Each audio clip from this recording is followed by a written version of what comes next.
नमस्कार मित्रांनो, स्वागत आहे तुम्हा सर्वांचं बॉली स्टोरीज या आपल्या यूट्यूब चॅनलच्या आणखी एका नवीन व्हिडिओमध्ये। मित्रांनो, हिंदीसोबतच मराठी इंडस्ट्रीमध्येही अभिनेत्रींची अशी अनेक उदाहरणं आहेत ज्यांनी फार कमी वयात प्रेक्षकांचा निरोप घेतला। काहींना अपघाताने संपवलं तर काहींना आजारपणाने। मात्र त्यांच्या जाण्याने सिने इंडस्ट्रीचं फार मोठं नुकसान झालं। त्यांच्या सहसुंदर अभिनयाला इंडस्ट्री आणि चाहते दोघेही मुकले। अशीच एक मराठी अभिनेत्री जिने पहिल्या चित्रपटातून प्रेक्षकांना आपलंसं केलं। आपल्या अभिनयाने जिने चाहत्यांची मनं जिंकली। पहिल्या चित्रपटाने तिला फार मोठं स्टारडम मिळवून दिलं। घराघरामध्ये ती ओळखली जाऊ लागली। मात्र काळाने घात केला आणि एका चित्रपटानंतर तिला या जगाचा निरोप घ्यावा लागला।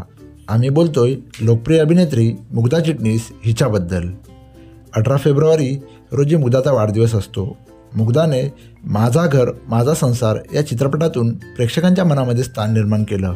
तिचा अभिनय इतका खरा होता की तिच्या डोळ्यातलं पाणी प्रेक्षकांना रडवण्यासाठी पुरेसं ठरलं। तिचं गोड हसू चाहत्यांना घायाळ करून गेलं। पहिल्या चित्रपटांच्या यशामुळे मुग्धा प्रकाशझोतात आली।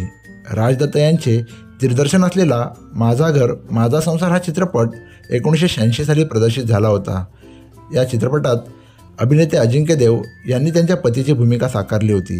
या चित्रपटातील दृष्ट लागण्या जोगे सारे, हसणार कधी ही गाणी आजही तितक्याच आवडीने पाहिली व ऐकली जातात। त्यातील दृष्ट लागण्या जोगे सारे हे गाणं तर आजही कित्येकांच्या ओठावर असतं। मात्र या अभिनेत्रीला खरंच कुणाची तरी दृष्ट लागली आणि तिला गंभीर आजाराने ग्रासलं गेलं। मुग्धाचा विवाह उमेश घोडके यांच्याशी झाला होता। मात्र लग्नाच्या काही वर्षातच तिला कॅन्सरचं निदान झालं। या आजाराने एका हरवणारी अभिनेत्रीचा बळी घेतला। मुग्धाचं निधन झालं तेव्हा तिची मुलगी अवघ्या 5 वर्षाची होती। करिअरमध्ये एकच चित्रपट देऊन हिट ठरलेली अभिनेत्री आजही तिच्या चित्रपटांसाठी ओळखली जाते आणि ती कायम प्रेक्षकांच्या मनात राहील। मुग्धा या एक उत्तम अभिनेत्री तसेच कथाकथनकार होत्या। त्यांनी अमेरिकेमध्ये सुमारे 500पेक्षा जास्त कथाकथनाचे कार्यक्रम सादर केले होते। भारतामध्ये ऑल इंडिया रेडिओवरसुद्धा त्यांचे कार्यक्रम प्रसारित झाले होते। मुग्धा चिटणीस यांची मुलगी ईशा अवघ्या 5 वर्षाची होती तेव्हा त्यांचा कॅन्सरने मृत्यू झाला। ईशाचा जन्म न्यूयॉर्कमध्ये झालेला होता। आईच्या मृत्यूनंतर ईशा काही काळ आजोळी आपल्या आजी आजोबांसोबत राहिली होती। त्यानंतर त्या पुढील शिक्षणासाठी अमेरिकेत गेल्या। ईशाने अमेरिकेमध्ये कायदे विभागात प्रमुख पदावर काम केलं। न्यूयॉर्क युनिव्हर्सिटीमधून जर्मन भाषा आणि पत्रकारितेची पदवी मिळवली आहे। अमेरिकन परराष्ट्र मंत्रालय आणि न्यूयॉर्क युनिव्हर्सिटीतर्फे मेरिटच्या आधारावर ईशाने आपल्या शिक्षणाचा खर्च पूर्ण केला। न्यूयॉर्क विद्यापीठासह जगभरात हुशार विद्यार्थ्यांसाठी महत्त्वाची मानली गेलेली फुलब्राईट नावाची शिष्यवृत्तीसुद्धा ईशाने मिळवली आहे। मंत्रमुग्धा हे मुग्धाचे चरित्र तिच्या आईवडिलांनी मिळून ती गेल्यावर 25 वर्षांनी लिहिले आहे। अगदी तिच्या बालपणापासून इवल्या घटनांमधून हा जीवनपट उलगडतो आणि आपल्या लक्षात येते की मुग्धा गेली कुठे।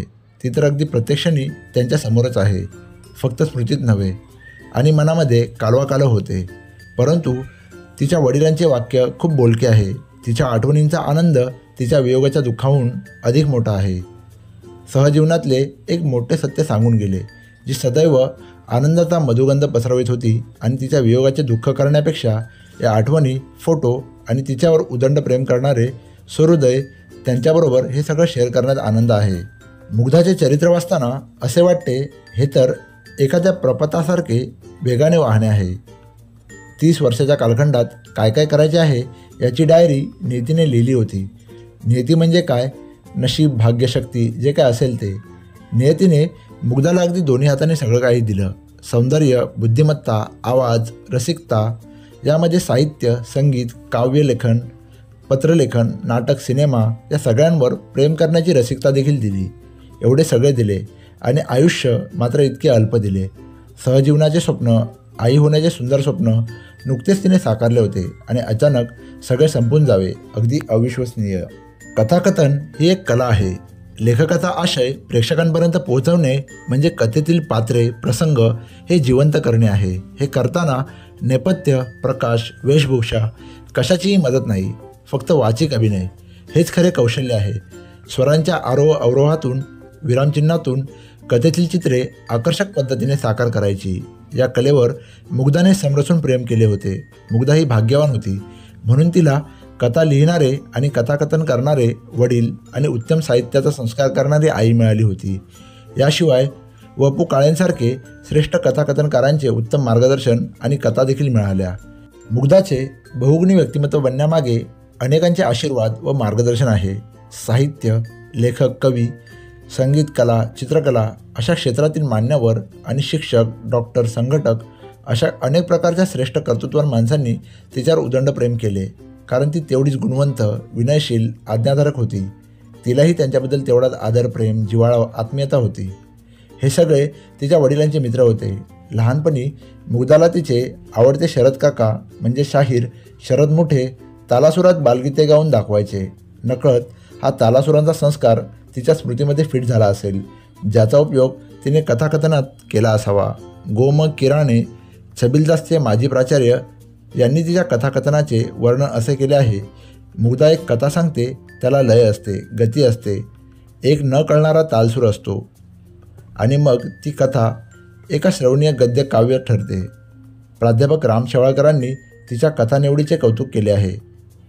एका मुलाखतीत तिने कथानिवडीबद्दल आपले निकष सांगितले आहेत. तिच्या आवाजाचे कौतुक करताना सुधीर फडके म्हणाले होते की लताला जसा देवाने स्वर बहाल केला आहे तसाच मुग्धाला देखील केला आहे. पत्र आणि चिठ्ठ्या लेखनाचा तिला विलक्षण छंद होता. त्यांचे रूपांतर अमेरिकेतून पाठवलेल्या पत्रांमधून दिसून येते. प्रेम, आपुलकी, विरह आणि त्याचबरोबर अमेरिकेतील वृत्तांमधील देखील त्यात सहजपणे दिसून येतो. शरद काकांच्या आणि गदिमांच्या मृत्यूनंतर विद्यार्थी दशेत तिने लिहिलेले लेख खूप संवेदनशील आहेत. तरुणांच्या जीवनातील मराठी भाषेची चिंतनीय स्थिती या गंभीर विषयावर लिहिताना ती म्हणते, आज मराठी भाषेची स्थिती तरुणांच्या जीवनातील विचार करताना चिंतनीय वाटते. टीव्हीमुळे शहरातील तरुणांचा जाणारा वेळ वाचन, चिंतन, लेखन यापासून दूर नेणारा वाटतो. ती स्वतः या तीनही गोष्टी गंभीरपणे करत होती आणि ते तिच्या पुस्तकातून जाणवते. तिला आपण आयुष्यात काय करायचे याची तिची लिस्ट फार मोठी होती. ती उत्तम जलतरणपटू होती. तिला गाडी चालवण्यात देखील रस होता. त्यासाठी ती ड्रायव्हिंग शिकली. खरेदीची तिची दांडगी हौस, अगदी भाजी मार्केटपासून ते कपडे, क्रॉकरी सगळं कुठं घ्यायचं, बार्गेनिंग कशी करायची यामध्ये देखील ती एक्सपर्ट होती. आयुष्यातील प्रत्येक क्षण ती आनंदात जगत होती. आपल्याबरोबर सर्वांना आनंदी ठेवत होती. मुग्धाची मुलगी ईशाच्या वेळी तिची आई बाळंतपण करायला अमेरिकेत गेली होती. मुग्धाला प्रश्न होता की इथे आल्यावर आपल्या आईला काय काय दाखवायचे, तिला कुठे फिरायला न्यायचे. तिने फक्त आनंद लुटावा. तिने फक्त बालसंगोपन करण्यासाठी इथे यावे हे तिला अजिबात मान्य नव्हते.